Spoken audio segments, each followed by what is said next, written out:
جناب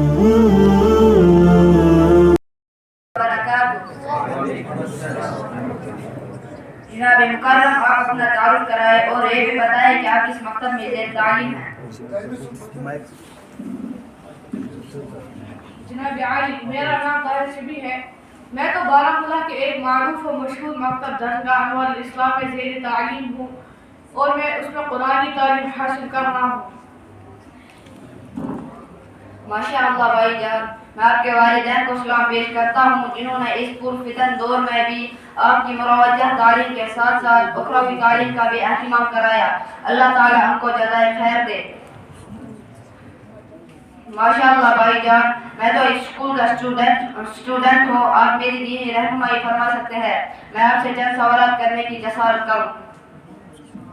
جی بھائی صاحب، میں حق المقدور جواب دینے کی کوشش کروں گا انشاءاللہ. آپ کون ہو، یعنی مذہب کے لحاظ سے تمہارا کیا نام ہے؟ مسلمان. مسلمانوں کے مذہب کا نام کیا ہے، یا تمہارے مذہب کا نام کیا ہے؟ اسلام. اسلام کیا سکھاتا ہے؟ اسلام یہ سکھاتا ہے کہ خدا تعالیٰ ایک ہے، بندگی کے لائق ہوئی ہے، اور حضرت محمد مصطفیٰ صلی اللہ علیہ وسلم خدا تعالیٰ کی بندے اور رسول ہے، اور قرآن مجید اللہ تعالیٰ کی کتاب ہے، اور اسلام سچا دین ہے. دنیا اور آخرت کی تمام بھلائیاں اور نیک باتیں اسلام سکھاتا ہے. اللہ تعالیٰ نے دنیا کو کس چیز سے پیدا کیا؟ اپنے حکم اور اپنی قدرت سے پیدا کیا. قرآن مجید کس طرح نازل ہوتا تھا؟ حضرت جبرائیل علیہ السلام آ کر حضور صلی اللہ علیہ وسلم کو آ کر ایک سورہ سنا دیتے تھے، پھر آپ اسے یاد کر کے کسی لکھوانے والے کو بلا کر لکھوا لیتے تھے. ہمارے پیغمبر صلی اللہ علیہ وسلم کا مبارک نام کیا ہے؟ ہمارے نبی کریم صلی اللہ علیہ وسلم کا مبارک نام احمد و محمد ہے.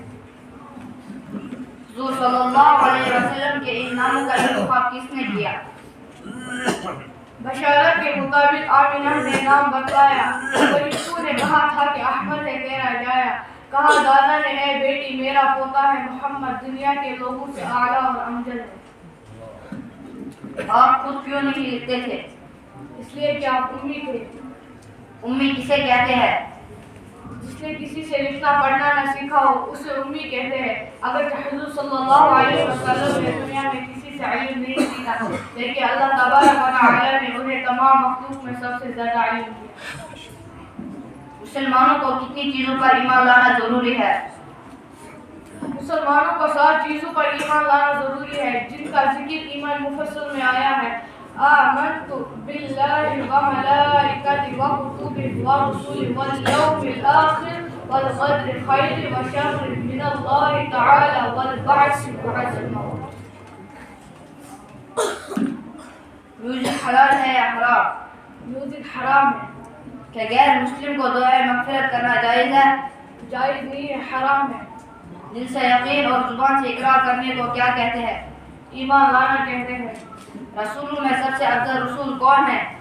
رسولوں میں سب سے افضل رسول حضرت محمد مصطفیٰ صلی اللہ علیہ وسلم. اسلام کے 4 خلفاء کا نام بتائے. پہلے حضرت ابو بکر صدیق رضی اللہ تعالی عنہ، دوسرے حضرت عمر فاروق رضی اللہ تعالی عنہ، تیسرے حضرت عثمان غنی رضی اللہ تعالی عنہ، چوتھے حضرت علی رضی اللہ تعالی عنہ. اسلامی حکومت میں مرتد کی سزا کیا ہے؟